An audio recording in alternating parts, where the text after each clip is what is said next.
Bismillahirrahmanirrahim. Assalamualaikum warahmatullahi wabarakatuh. Perkenalkan, nama saya Nur Afni Arif dengan NIM 2004010004 dari Prodi Ekonomi Syariah kelas 2A. Di sini saya akan menjelaskan sedikit mengenai pasar monopoli guna memenuhi tugas ujian akhir semester teori ekonomi mikro. Baik, langsung saja saya akan menjelaskan yang pertama, yaitu apa sih itu pasar monopoli. Jadi, pasar monopoli adalah suatu bentuk pasar di mana hanya terdapat satu penjual yang menguasai pasar. Penentu harga pada pasar ini adalah seorang penjual atau sering disebut sebagai monopolis.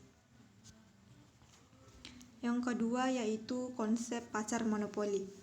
Pasar monopoli timbul akibat adanya praktek monopoli, yaitu pemusatan kekuatan ekonomi oleh satu pelaku usaha atau penjual yang mengakibatkan dikuasainya produksi dan pemasaran atas barang dan jasa tertentu, sehingga menimbulkan persaingan usaha tidak sehat dan dapat merugikan kepentingan umum. Walaupun di pasar monopoli penjual tidak memiliki saingan, belum tentu ia dapat memperoleh keuntungan yang besar.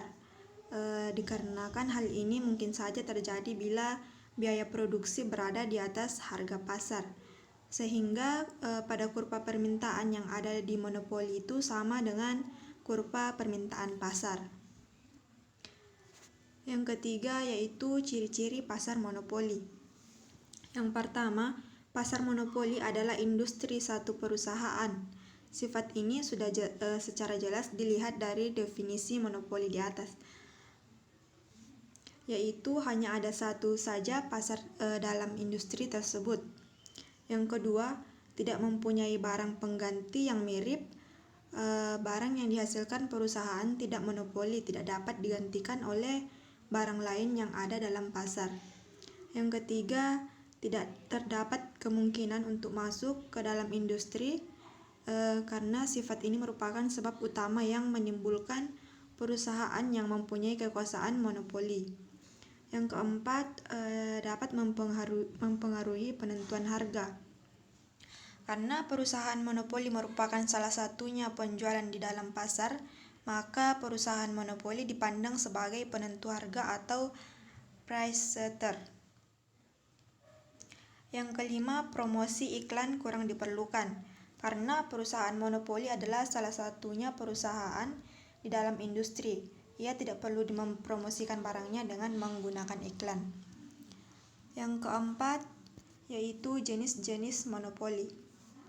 Yang pertama, monopoli alamiah, yaitu monopoli yang disebabkan oleh keadaan alam tertentu ataupun yang disebabkan oleh adanya bakat khusus melebihi orang lain.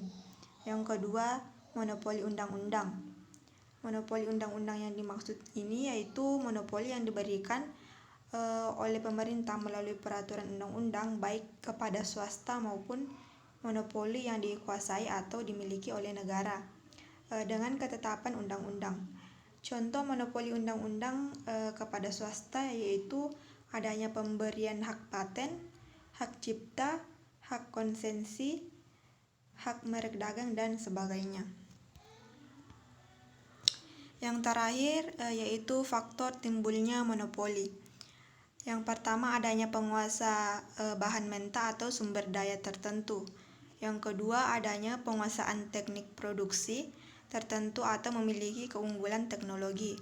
Yang ketiga, adanya penguasaan hak paten untuk produk tertentu atau merupakan unsur yuridis. Yang keempat, adanya lisensi atau izin. Yang kelima, adanya monopoli yang diperoleh secara alamiah atau tidak perlu adanya hak paten atau lisensi.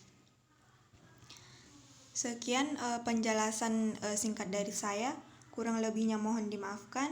Wallahul muwaffiq ila aqwamit thoriq. Wassalamualaikum warahmatullahi wabarakatuh.